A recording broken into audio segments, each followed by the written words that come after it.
Gloria a Jesús. Vamos a buscar en nuestra Biblia, por favor, el libro de Proverbios.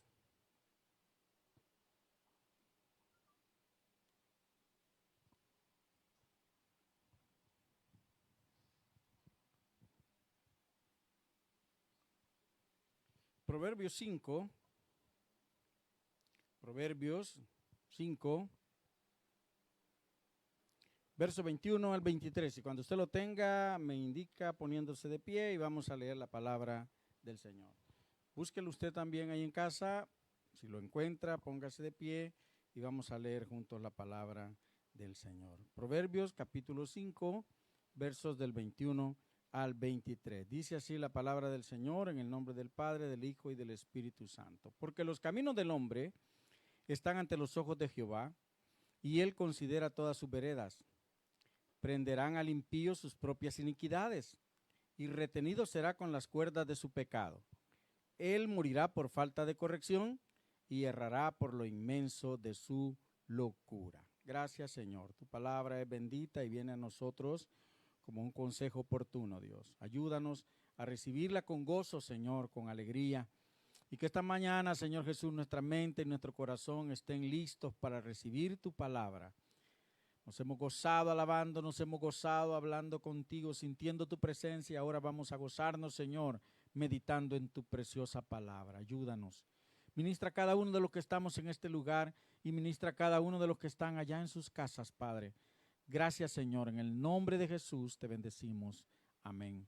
Amén. Gloria a Dios. Gracias, hermano, por estar de pie. Libres. ¿Se ha sentido libre? ¿De verdad? ¿Alguna vez ha dicho, ay, que si me siento atrapado por este trabajo, me siento atrapado por el oficio, me siento atrapado por esta actividad? ¿Alguna vez por las enfermedades también? ¿Verdad? El estar atrapado es una circunstancia difícil y que nadie quiere. Si a nosotros nos preguntaran, ¿qué prefiere usted, estar atrapado o estar libre? ¿Qué contestaríamos? Por supuesto, yo diría, quiero estar libre, quiero moverme cuando yo quiera, quiero ir donde yo quiera, no quiero estar atrapado. Algunas personas como que les encanta estar atrapados, como que les gusta estar atrapados. Y aun cuando son momentos difíciles, pareciera que buscan estar atrapados. Estaba recordando anoche, estaba recordando este suceso que fue muy sonado en el mundo, sobre 33 mineros en una mina allá en Chile. En el año, dice que fue en el año 2010. El 5 de agosto de 2010, en una mina que se llamaba San José, allá en Chile hubo un derrumbe y 33 hombres que estaban en las profundidades de la tierra de esa mina quedaron atrapados. 720 metros bajo tierra estaba esa gente. Esas minas son pero impresionantes. Algunos lo dibujan la mina esa como una especie de tornillo. Van abriendo el orificio, van abriendo el orificio en esta forma para que no colapse fácilmente la tierra. Pero hubo un movimiento de la tierra en la profundidad a 720 metros y ahí quedó cerrado el paso, el camino. Y habían ahí 33 hombres que quedaron atrapados, se puede imaginar, cuando ellos conocían perfectamente la mina, cuando sabían todas las condiciones que habían ahí, y de repente ver que la luz de tierra y piedra viene y cubre la única salida que ellos tenían. ¿Qué habrá sentido el corazón de estos hombres? ¿Qué habrá pasado por sus mentes? Quizás nunca en la vida se imaginaron que esto pudiera llegar a suceder, pero sucedió. Y quedaron atrapados. Fue tan sonado el caso que han hecho hasta una película sobre este acontecimiento, sobre estos hombres. Lo maravilloso del caso es que estos hombres quedaron atrapados, pero el 13 de octubre del mismo año, o sea, poco más de 2 meses después, se puede imaginar, 2 meses bajo tierra, poco más de como unos 17, 18 días de estar atrapados, los encontraron y pudieron verificar que estaban vivos. Metieron una especie de sonda por la tierra hasta que llegaron donde ellos estaban con una especie de tubo pequeño y pudieron saber que estaban vivos, y por ahí les inyectaron oxígeno y les proveyeron de algún tipo de alimentación para que ellos pudieran sobrevivir. Pero mientras estos hombres no habían sido encontrados, ellos tuvieron que tomar ciertas actitudes. La actitud de ellos era muy importante. El tiempo que a partir de ese momento de la luz, ellos vivían, era muy importante. ¿Qué hacer con el tiempo? ¿Cómo iban a saber qué hora era? ¿Qué día era? Cuando uno queda en una situación así, me imagino que se le olvida hasta el día que va a pasar. Los presos, por ejemplo, van marcando las paredes, va un día, se oscurece un día, amanece, ya ellos saben que es el siguiente día, pero en su mente pierden la noción de los días. Y estos hombres tuvieron que racionar el agua, tuvieron que racionar todo lo que había allí, tratar de no movilizarse mucho para no tener que respirar demasiado, y no solo respirar y acabarse el oxígeno que había en el lugar, sino el no contaminarse con el dióxido de carbono que ellos estaban expulsando. Porque la respiración nuestra, cuando sale el aire que sale de nuestros pulmones, es contaminado. El que sale por nuestra nariz es contaminado. Por eso el cuerpo lo expulsa.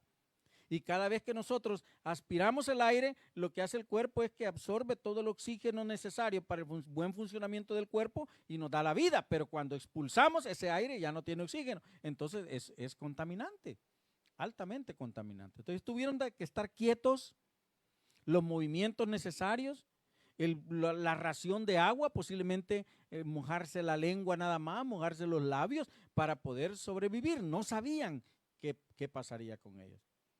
2 meses después lograron introducir una especie de cápsula, una cápsula donde cabía una persona, y de uno a uno los fueron sacando, dicen los poetas, de las entrañas de la tierra. ¿Cuánto costó este rescate? Me impresionó el costo de este rescate. Uno no lo puede medir. Yo no podía imaginarme que hubiese sido de esa manera.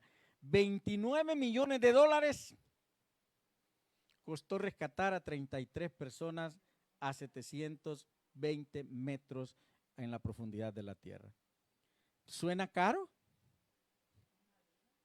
¿Suena caro? No. Uno que se salve es más caro que esto que se pagó por liberarlos. Si esta liberación de estos hombres, que fue pagada en parte por el gobierno, en parte por la compañía minera y en parte por compañías amigas que hicieron donaciones para juntar esta cantidad de dinero y poder hacer esto que a todas luces la gente lo llama milagroso, porque en ninguna otra parte a estas alturas de la vida, del tiempo, había sido logrado algo espectacular como eso. Si habían derrumbes, si habían minas que colapsaban, eran rescatados algunos vivos y otros todos maltrechos y la mayoría muertos. Pero aquí todos fueron rescatados con vida. Ninguno pereció. Y entonces yo recordaba, si cuando yo cuento, me ponen a mí, me dan un saco y me dicen, cuente esos billetes que están ahí, quiero asegurarme que ahí hay $29 millones, y cuente billete por billete, yo diría, ¿cuánto es esto? Pero ¿cuánto vale la vida de estos 33 hombres? ¿Cuánto vale tu vida y cuánto vale mi vida? Y alguien pagó el rescate por nosotros. Estábamos cautivos, estábamos presos, no éramos libres, y alguien pagó el rescate por nosotros. Y pagó un rescate más caro que $29 millones. Un precio que no es comparable con nada sobre la tierra, por mi vida, por tu vida. Somos libres. Y estos hombres, cuando salieron de las entrañas de las tierras, ya no estaban ahí presos, ya no estaban ahí siendo esclavos de esa profundidad. Ahora eran libres, ya no estaban atrapados. Y cuando Cristo paga el rescate por nuestra vida, comenzamos verdaderamente a ser libres, ya no estamos atrapados.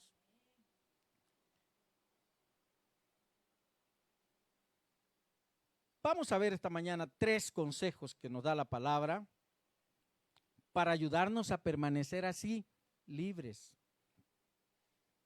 Dios nos ha hecho libres. Estos hombres fueron libres. Yo no he seguido la historia de cada uno de ellos. Pero de seguro que más de alguno volvió a entrar a las profundidades de las minas. Pero le aseguro que la mayoría no. Quisieron permanecer libres. Porque cuando estaban atrapados sufrió su familia, sufrieron ellos, sufrió toda la gente que los quería y hasta los que no los conocíamos. Sentimos dolor por aquellas personas. Pero ahora que son libres, ahora ellos ya no tienen que hacer sufrir a nadie tienen más que sufrir por ellos, son libres. Nosotros somos libres y deberíamos de permanecer libres, esa es la idea, que seamos liberados para permanecer libres. Y no hacer como hacen algunas personas que cuando delinquen son llevadas a una prisión, pagan un precio de años de cárcel y cuando salen de la cárcel 10 minutos después están de regreso. Porque ellos mejor prefieren estar en la cárcel que estar libres. Algunos han dicho, ¿y por qué vuelve a delinquir? ¿Que no le fue suficiente los 10 años que estuvo preso? Mire, yo salí a la calle y no encontré nada que fuera agradable para mí. En la cárcel tengo mis amigos, en la cárcel tengo mi seguridad, en la cárcel tengo mi comida, en la cárcel tengo todo lo que yo necesito. ¿Para qué quiero estar afuera? Así que mejor me voy para adentro. Prefieren estar presos. Qué triste porque en la vida el hombre así actúa. La actitud de la persona define realmente qué es lo que nosotros vamos a hacer. Y muchas veces nuestras actitudes dicen que queremos permanecer cautivos, que queremos permanecer atrapados. Pero la Escritura nos recomienda que si hemos sido libres a través del sacrificio de Jesucristo, entonces nosotros tenemos que hacer por lo menos 3 cositas, nos recomienda la palabra.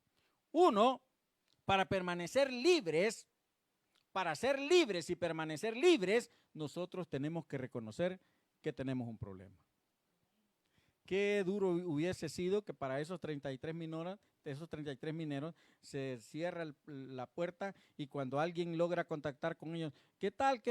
¿Cómo se sienta? Ah, bien, aquí no tenemos ningún problema, aquí estamos bien. Y eso es lo que hacemos muchos. Tenemos unas grandes crisis, pero cuando alguien quiere ayudarnos, no, tranquilo, estamos bien. ¿Qué tal está? Muy bien, ¿y yo para qué voy a estar mal? Pues, bien, estoy bien. 10, dijo un muchacho una vez. ¿Cómo estás, hijo? Le dijeron. ¿Cómo estás? Bien. ¿Cómo te sientes con tu relación con el Señor? 10. Y lo acababan de ver fumando en la esquina del pasaje donde vivía. 10, no quería ayuda. No quería que nadie lo ayudara. Tengo que reconocer que tengo un problema y ese es el primer paso. Si yo no reconozco que tengo un problema, como aquel adicto que dice, esto no es un problema para mí, yo lo puedo manejar a mi antojo. Lo decíamos el domingo pasado, o el antepasado creo que hablamos de eso. Yo lo domino cuando quiero, yo lo dejo cuando quiero, esto no es un problema para mí. Esto nada más es algo que a mí me gusta hacerlo, pero no es que yo tengo el vicio, es una adicción. Lo puedo dejar a la hora que me dé la gana. Yo esta costumbre la dejo a la hora que me dé la gana. Esta situación la termino a la hora que me dé la gana, pero pasan toda la vida sin que les dé la gana, ¿verdad? Permaneciendo esclavos. Entonces dice, primero tengo que reconocer que tengo un problema. Por eso los doctores, los psicólogos, fíjese que los psicólogos cuando uno tiene un problema, que lo mandan a donde un psicólogo o un psiquiatra, que se oye feo que a uno le digan, vaya donde un psiquiatra, porque uno imagina que está loco, pero no, ¿verdad? A los psiquiatras y los psicólogos no solo van los locos, van los que se consideran bien sanos. Entonces el psicólogo no se complica. Le dice, ¿qué te pasa? Ah, no, si yo no sé por qué me han mandado a mí. Ajá, y en tu vida, ¿qué? Cuéntame algo de ti. Y comienza la persona a contarle algo de ella. Ajá. ¿Y esa situación cómo la enfrentaste? Ah, pues yo hice, ajá. ¿Y cómo te sentiste después de eso? Y empieza, no le está dando, fíjese, ninguna explicación ni ningún consejo. Está nada más sacándole todo lo que la persona tiene dentro. Porque la persona tiene que reconocer que necesita ayuda para poder recibir ayuda. Si yo no reconozco que necesito ayuda, nadie me podrá ayudar. Yo permaneceré siempre atrapado. El rey David escribe un salmo que a mí me impresiona mucho y hace muchos años lo escuché recitado prácticamente, pero con un sentimiento impresionante a un predicador muy conocido de aquel tiempo. Y dice el rey David: ten piedad de mí, oh Dios, conforme a tu misericordia. Está en el Salmo 51. Conforme a la multitud de tus piedades, borra mis rebeliones. Lávame más y más de mi maldad y límpiame de mi pecado. Porque yo reconozco mis rebeliones y mi pecado está siempre delante de ti. Era el rey. Y los reyes antes podían hacer lo que les diera la gana. El rey no tenía por qué darle explicaciones a nadie, pero estaba delante del Rey de Reyes y Señor de Señores. Y ahora él necesitaba ayuda. Acababa de pasar un momento difícil. El profeta llega y le declara la condición de vida que estaba llevando y lo que Dios pensaba de la actitud que estaba teniendo. Ahora él cae de rodillas y dice: Señor, lávame, límpiame. Reconozco mi rebelión delante de ti. Mi pecado está delante de ti, no puedo esconderlo. Lo primero que tenemos que reconocer para ser libres y permanecer libres es reconocer que tenemos un problema, que hay algo en nosotros que no nos deja caminar bien. Podemos ser los cristianos más activos de la iglesia, pero puede haber algo que haya en mí que no me deja caminar con la velocidad que Dios quiere que camine o en la dirección que Dios quiere que camine. Y mientras yo no lo reconozca, voy a vivir esclavo, como decían en la oración aquí ahora. Me impresionó eso porque casi predicaron antes que yo. Mientras no reconozca y pida ayuda, mientras no reconozca que yo tengo un problema, nadie podrá ayudarme. Primero, reconocer que yo tengo un problema. Estamos tan atrapados muchas veces y muchas de las circunstancias difíciles que vivimos nosotros es por causas nuestras.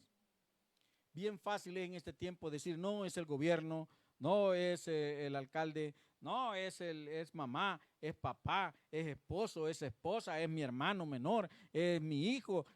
Bien fácil es derivar la responsabilidad a otras personas. ¿Y usted por qué no hace? Ay, es que viera como me toca cuidar a mi hijo todo el día, entonces yo, ¿y por qué no? Es que viera que como tengo tanto trabajo, ya no me queda, pero no me dejan tiempo libre y cuando llego a la casa ya no tengo ganas ni de abrir la Biblia. Es bien fácil echarle la responsabilidad a otros, pero muchas de las circunstancias difíciles que atravesamos en la vida las provocamos nosotros mismos, las buscamos nosotros. ¿Qué tenemos que hacer? Reconocer que tengo un problema. Reconocer que tengo deudas y que necesito ayuda. Reconocer que tengo vicios y necesito ayuda. Reconocer que estoy metido en relaciones ilícitas y necesito ayuda. Reconocer que estoy participando en negocios no muy buenos y necesito ayuda. Pero mientras yo no reconozca, no podré permanecer libre, no podré sentirme libre. Porque cuando yo tengo deudas, dígame,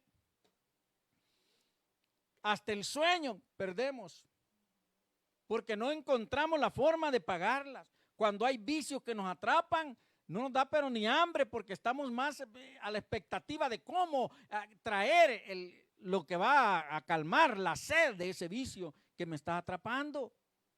Cuando estoy metido en una relación ilícita, en una relación que en la oración decían adulterio, fornicación, cuando estoy en una relación como esa, no tengo paz. Y más si yo estoy siendo asiduo a una iglesia, no tengo paz, porque cada vez que se habla del tema, siento que el golpe cae sobre mi rostro. No hay paz, porque tengo que andarme escondiendo por todos lados de que nadie que me conozca me vea, porque si no, ¿qué van a decir de mí? O van a hacer el escándalo por todos lados. Yo tengo que reconocer que tengo un problema. Tengo que reconocerlo y decirle al Señor, como decía el salmista: reconozco mis rebeliones, Señor, y mi pecado ahora está delante de ti. Por favor, le dice él, ten piedad de mí, ten piedad de mis rebeliones, lávame más de mi maldad, límpiame de mi pecado. El salmista reconoce que tiene un problema. Bien pudo haber dicho: yo soy el rey, a mí no me vengas a decir nada, profeta. Vete y no vuelvas más por esta tierra, llévenselo y mátenlo allá en el desierto. Pero el profeta hablaba de parte de Dios y el rey lo sabía. Y cuando el rey escucha la palabra de Dios, se siente aludido, como dicen. Levanta la mano y quizás dice: por aludido. Dios está hablando a mi vida. Reconozco que tengo un problema. En segundo lugar, para ser libres y permanecer libres, dice la palabra, yo tengo que pedir ayuda inmediatamente. Mire, es bien triste cuando personas que son muy utilizadas del Señor, de repente desaparecen del panorama, desaparecen. ¿Por qué? Porque tenían un problema y nunca pidieron ayuda. Y cuando vienen a darse cuenta, las personas los agarran, como dicen, con las manos en la masa, lo descubren, lo publican, se arma el escándalo y entonces ellos tienen que hacerse a un lado. ¿Qué hubiera sido más fácil? Que estos hombres o estas mujeres pudieran haber llamado a alguien de su confianza y decirle, tengo un problema, ayúdame. O doblar sus rodillas delante de Dios y hacer como este dijo, por favor, Señor, límpiame, ayúdame a salir de este hueco, ayúdame. Igual pasa con las deudas. Si nosotros no buscamos ayuda, ¿cómo vamos a salir de las deudas? ¿Sabe lo que pasa con las deudas? Normalmente nosotros nos vamos endeudando más porque los bancos son tan lindos que le dicen, usted necesita refinanciar sus deudas para tener una sola cuota y dejar de pagar tantos intereses. Entonces uno les cree a los bancos y de repente está más endeudado de lo que estaba antes. Estaba más endeudado de lo que estaba antes. Se lo digo por experiencia propia. Hace muchos años a mí me embaucaron de esta manera. Una persona muy, muy conocida, a quien yo conocía ya y que se estilaba, pudiera ser mi amiga, me dice, yo le puedo brindar la respuesta, el banco se la da, y va a hacer esto, y me pintó un panorama tan lindo y meses después me descubrí que yo estaba más endeudado de lo que estaba antes. Y créame que las deudas son como el pecado. Conforme va pasando el tiempo, va fortaleciéndose y va tomando control de nosotros, hasta que llegue el momento en que cuando uno agarra la boleta de pago, muchos lo tomaban como risa, pero en un lugar, en una empresa, a un muchacho le pagaron al fin de mes y le dieron su boleta de pago, y él hasta riéndose la enseñaba a todos, miren, ya me pagaron. Le habían pagado 1 centavo, porque todo lo demás lo tenía cobrado para pagar sus cuentas pendientes. Y yo me pregunté en esa vez, ¿y este cómo va a comer? Y al ratito lo vi parado a la par de otro muchacho de la misma empresa, prestándole dinero, sobre el cual tenía que pagarle intereses. ¿Y qué sucedió? Se estaba endeudando más. Y esa era la vuelta de todos los meses. Así es el pecado con nosotros. Mientras verdaderamente no buscamos ayuda y no decimos, como decía purifícame con hisopo, verso 7, purifícame con hisopo, eso quiere decir, límpiame, seré limpio, lávame y seré más blanco que la nieve. Eso quiere decir que Dios es el único que nos puede sacar de las situaciones difíciles que nos tienen atrapados, llámese deuda, llámese vicio, llámese relaciones ilícitas, llámese participaciones en negocios no muy buenos. Dios es el único que puede sacarnos de eso. No creo que sea cierto, y en algún momento yo llegué a pensar, no, los cristianos no debemos de meternos en política porque la política es sucia y nos embarra aunque no querramos a todos. Y como el que está arriba de mí es corrupto, quiere decir que yo tengo que ser corrupto. ¿Por qué? ¿Por qué tengo que ser corrupto? ¿Porque otro es corrupto? Es que aquí si no robas, le dijeron a alguien que entró a trabajar en un departamento de contabilidad, es que aquí si no robas, te vas. Y entonces, ¿qué hizo la persona? Empezó a poner ceros y puntos en lugares inadecuados, en lugares incorrectos. Y entonces si era $120, le agregaban un cero y ya eran $1,200. Pero no pensó, nunca se le ocurrió, a pesar de que era una persona que trabajaba en contabilidad, que los bancos van guardando todos los cheques que pagan y que periódicamente le devuelven esos cheques a las empresas para que hagan su contraloría, se llama eso, no sé cómo se llama eso. Y cuando vinieron a ver la empresa, empezó a ver que la cantidad que habían pagado era enorme y cómo es posible. Empezaron a ver sus pagos, nada que ver con esto, empezaron a verificar cada cheque y ese cheque estaban todos adulterados. ¿Y qué hicieron? Despidieron a esta persona. Fíjese qué bueno fueron.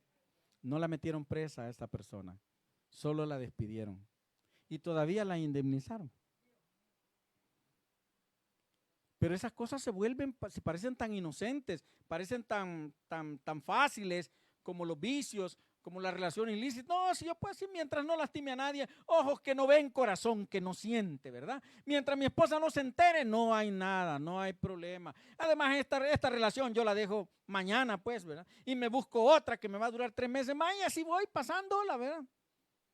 Total, la Biblia dice que yo tengo un amplio margen de poder adquisitivo en relación a estos tipos de relaciones, ¿verdad? El pecado nos atrapa y lo que tenemos que hacer primero es reconocer que tengo un problema y luego pedir ayuda inmediatamente. El tiempo es un factor determinante. Mientras más nos tardamos, más grave se vuelve el problema. Mientras más nos tardamos, más grave se vuelve el problema. Si yo tengo una deuda, mientras más tiempo le doy, más me voy endeudando, más me voy endeudando. Si yo tengo un vicio, mientras más tiempo le doy, más largas, mañana voy a dejar de hacerlo, mañana creo que voy a poder, y no busco ayuda, más grave se va volviendo el problema, más grave se va volviendo el problema. A mí me dicen, no, yo no sé por qué usted dice eso, yo no me recuerdo, incluso mi hermana me dijo un día, yo no recuerdo esa etapa de tu vida. Esa etapa de mi vida fue corta. Realmente no duró ni un año, fue muy corta. Pero iba con tanta intensidad que yo solo recuerdo con mucha vergüenza que una mañana yo desperté en mi cama y al pie de mi cama y al borde de mi cama estaban vomitados. Y mi madre no me habló como en una semana. Y créame que recordar eso trae vergüenza a mi vida, pena. Porque no es algo maravilloso. Ay, sí, yo me doy el gusto de decir que yo también lo hice, hermano. Así que no te preocupes, tú vas a salir porque mira, yo lo hice. No, eso es vergonzoso. Pero la única forma que yo pude salir de eso en un corto tiempo es que Jesucristo llegó a mi vida. Esa fue la única circunstancia que permitió que yo pudiera alejarme de aquello que Jesucristo entró a mi vida y pude decirle, Señor, yo no entiendo eso, pero yo necesito ayuda. Y la necesito ya, porque estoy sintiéndome avergonzado, estoy sintiéndome mal cada día que pasa de mi vida. ¿Y sabe qué hizo Jesús? En el instante volvió aquellos olores, pero desagradable a mi nariz. Desagradable para mí era algo, pero despreciable sentir esos olores que antes me eran tan gratos. Pero hay que pedir ayuda al que verdaderamente puede dar ayuda. Y si crees que aquel porque no lo ves no te puede ayudar, busca personas que de verdad puedan estar cerca de ti y te puedan brindar ayuda, te puedan brindar consejo, pero un buen consejo, un buen consejo. El tiempo es importante. Si nosotros dejamos pasar mucho tiempo con un problema, el problema se vuelve más grande y nos termina por destruir. Debemos despojarnos del orgullo. El orgullo es el que a veces nos mantiene, o la vergüenza, ¿qué van a decir de mí si se enteran que yo tengo este problema? Yo soy un líder, ¿qué van a decir los hermanos de mí si se enteran que tengo este problema? Hay que despojarnos de orgullo y de vergüenza para poder obtener ayuda. Si no lo hacemos, seguiremos atrapados y nos vamos a hundir cada vez más. Dice la Escritura, porque si confesamos nuestros pecados, Él es fiel y justo para perdonar nuestros pecados y limpiarnos de toda maldad. Si confesamos, y para confesar el pecado hay que perder la vergüenza, hay que perder el orgullo. Pero si lo confesamos, dice que Dios es fiel y justo. Porque Dios no es el que nos juzga como nosotros somos crueles para juzgar. Nosotros somos crueles, duros para juzgar a las personas. Y yo siempre digo, cuando yo señalo a alguien, juzgando a alguien, un dedo apunta hacia ellos y 3 dedos apuntan en contra mía. Porque muchas veces yo tengo una gran viga en el ojo y estoy fijándome en la paja que el hermano tiene en su ojito. Somos duros, pero somos duros para juzgar. Siempre estamos señalando, siempre estamos criticando, siempre estamos comparando. Pero debemos de vernos en el espejo a nosotros mismos y ver cuáles son los problemas que tengo y confesarlos a Dios para que me pueda ayudar a salir de ese hueco.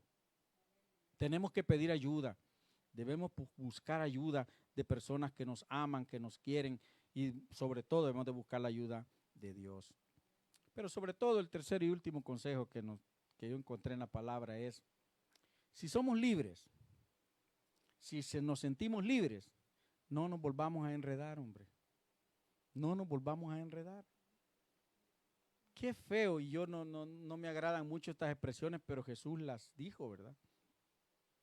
Miren, dijo, el perro, después de que vomita, se va y al rato regresa a comerse de nuevo lo que vomitó.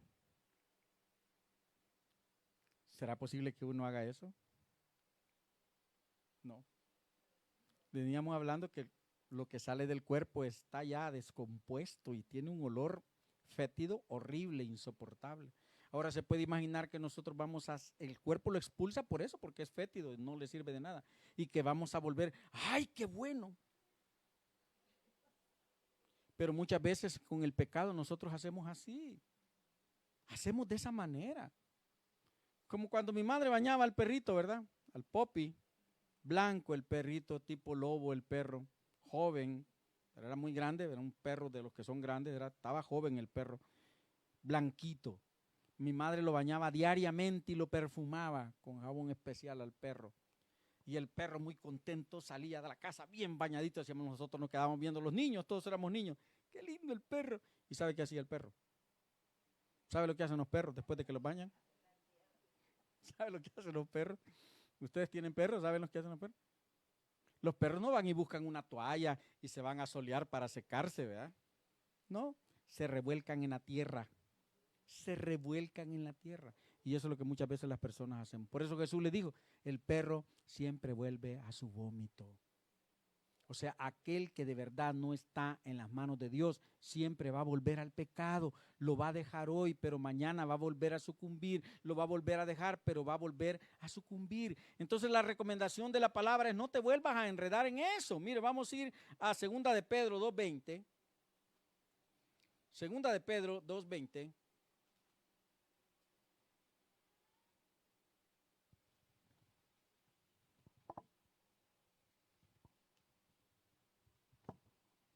¿Lo encontró?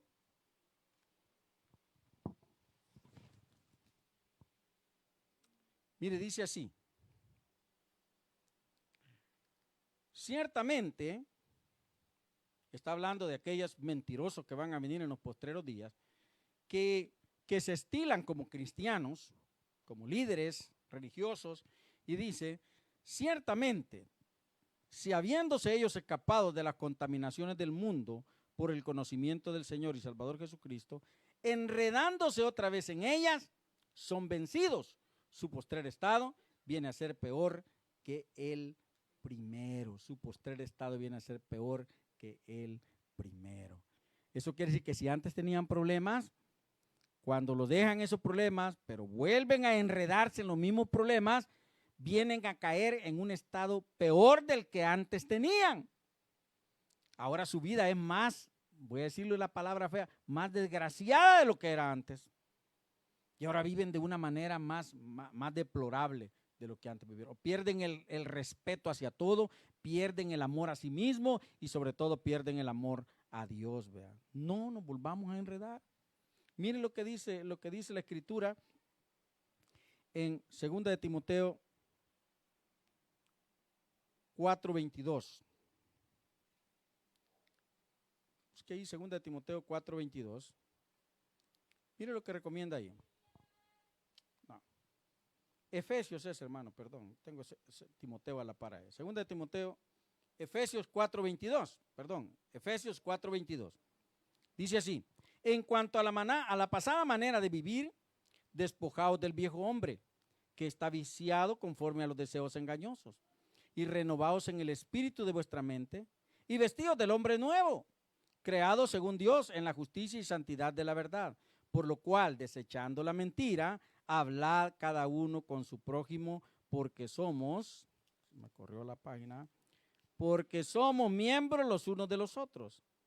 Enójate, pero no peques. No se ponga el sol sobre vuestro enojo, ni deis lugar al diablo. Fíjese, esto es lo que me llamó la atención. Le está hablando a la iglesia del Señor. El que hurtaba, no hurte más. O sea que dentro de la iglesia habían mañosos, habían ladrones, no hurte más. Haciendo con sus manos lo que es bueno, en vez de robar, ahora dice, trabaje, haciendo con sus manos lo que es bueno para que tenga que compartir con el que padece necesidad. Aquel que hablaba mal, dice, ninguna palabra corrompida salga de vuestra boca, sino aquella palabra que sea buena para la necesaria edificación a fin de dar gracia a los oyentes. En la iglesia del Señor no podemos pensar que hay gente perfecta, por eso es que aquel que dice, uy, yo me voy de esa iglesia porque ahí hay mucha gente pecadora, pues ¿en qué iglesia va a encontrar gente que no es pecadora? Me gustó mucho, copiaron, dice, copio esto de un pastor X. Si usted ayer estuvo bebiendo, si usted ayer, la semana pasada, estuvo en fornicación o practicó el adulterio, si usted siente que no ha dormido toda la noche porque no puede vencer el deseo de pecar y empieza a poner una gran lista de problemas, dice, no deje de ir a la iglesia, vaya a la iglesia, porque la iglesia es el hospital donde puede ser ayudado. ¿Por qué los cristianos muchas veces le cerramos la puerta a los que vemos que andan mal? Somos bien elitistas, ¿verdad? Y permitimos la entrada solo al que conocemos y que sabemos que no anda mal. Si la iglesia es un hospital para enfermos, o lo que dice el amigo aquel, ¿verdad? Para rotos, para gente que no se ve bien, que no anda bien. Pero ¿dónde van a estar mejor? ¿En el mundo o en la iglesia? Por lo menos en la iglesia, dice, el hipócrita tiene esperanza de que alguien le va a ayudar, pero en el mundo nadie lo podrá socorrer. No nos volvamos a enredar en los problemas en que estamos, busquemos ayuda. Si hacíamos cosas feas, dejemos de hacerlas. Y si estábamos rodeados de gente que no era muy agradable, mire, 2 de Timoteo 3:5, ahora sí dice 2 de Timoteo 3:5. Hoy sí es Timoteo. Este Timoteo se me escondió. 3:5. Mire, dice, desde el versículo 1 empieza a hablar de esta gente, de los hombres en los postreros días. Dice. Serán, dice, personas sin afecto natural, soberbios, blasfemos, que tendrán, dice el versículo 5, apariencia de piedad, pero negarán la eficacia de ella. A estos evita. Aquellas personas que se las llevan de puritanas y que solo pasan señalando y criticando. Evitemos a esas personas. Pero muchas veces, ¿qué hacemos? No, a ellos nos vamos. Esta gente sí de verdad es santa, es pura, esta gente sí que es de verdad, o blanco o negro. Pero son gente que solo pasan señalando, criticando, y eso es pecado. El chisme es pecado. El chisme es pecado. Entonces dice la Escritura, le decía el apóstol a Timoteo, a esas personas que se la llevan de santitos, a esas personas que se la llevan de perfectas en tu lugar de trabajo, a esas personas que se la llevan de correctas en la institución donde estudias, a esas personas que se la llevan de muy santitas en la iglesia, evítalas, porque cada vez que se acercan a ti, en vez de bendecirte, te contaminan, te envenenan. Y si tú amabas a alguien, comienzas a ver en ese alguien a quien tú amas cosas feas, porque alguien te está contaminando. Y entonces perdemos la visión de Dios, que hay que amarnos unos a otros sin estar viendo el defecto que nosotros tenemos. Si no sabemos qué hacer en determinado momento, cómo no volvernos a enredar, la misma Escritura recomienda en Santiago 1:5, si alguien tiene falta de sabiduría, pídala a Dios, que es la fuente de toda sabiduría y el único que puede darnos la sabiduría necesaria para poder salir victoriosos. No es recomendable, si yo dejo de beber, por ejemplo, quiero ver si ya no tengo el vicio de beber, me voy a ir a meter a la cantina, porque lo más seguro es que voy a salir borracho. No debemos de probar. El diablo le dijo al Señor, tírate y vas a probar que lo que dice Dios es verdad. ¿Para qué probar? Dios me ha dicho que yo me aleje y me enseña a través de la vida de José que la manera de no pecar es correr lo más lejos que pueda del pecado. José tuvo en sus manos el pecado que para otro sirviente quizás hubiera sido algo glorioso, y él dijo, ahora es el momento de correr, porque no le puedo fallar a Dios, ni le puedo fallar a este hombre que ha confiado en mí. Entonces la forma más, quizás más correcta de mantenernos alejados del pecado es correr y no estar probando. Quiero ver si ahora ya dejé de robar y voy a meterme aquí. Lo más seguro es que voy a terminar con 3 carteras y 5 relojes en la bolsa. Lo mejor es alejarnos y alejarnos también de aquellas personas que practican las cosas de las cuales Dios me ha sacado. No puedo yo permanecer siendo amigo íntimo de paseo y de visita y de casa y todo de una persona que practica vicios. No quiere decir que vamos a ser enemigos de ellos, pero tampoco vamos a intimar demasiado, porque de repente vamos a volver a las mismas cosas que antes practicábamos. Y eso nos va a volver a ser esclavos, esclavos. Dios nos ha hecho libres a través de su sacrificio en la cruz del Calvario. ¿Acaso es un bajo precio? Yo que oigo los testimonios de algunos hombres de estos mineros que le hablaba al principio y dicen, para mí esta es una vida nueva, es algo nuevo, es una oportunidad que yo nunca me imaginé que iba a vivir. Esta es una oportunidad que no voy a desperdiciar nunca más. Y se pagó un alto precio para que ellos estuvieran libres.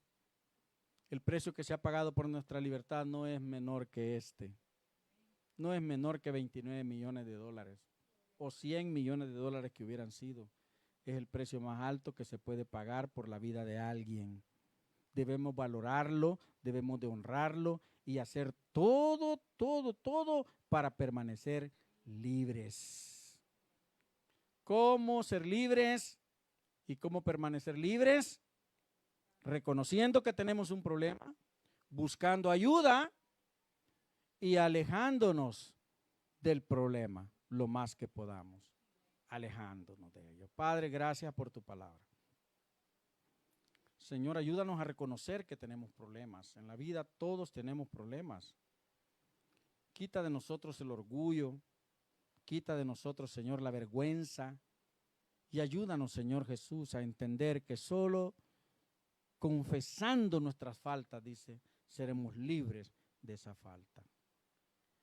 El que esconde su pecado, dice tu palabra, no prosperará. Mas el que lo confiesa y se aparta, encontrará misericordia.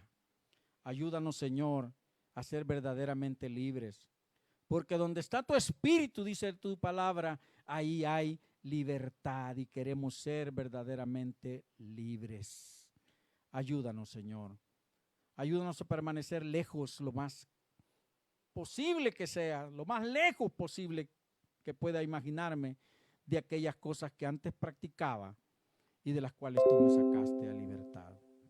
Gracias, Señor, te agradezco en el nombre de Jesús. Bendito tu nombre. Amén. Somos libres. Y el mes de septiembre es el mes de la libertad, ¿verdad? Somos libres, verdaderamente libres, de verdad que sí.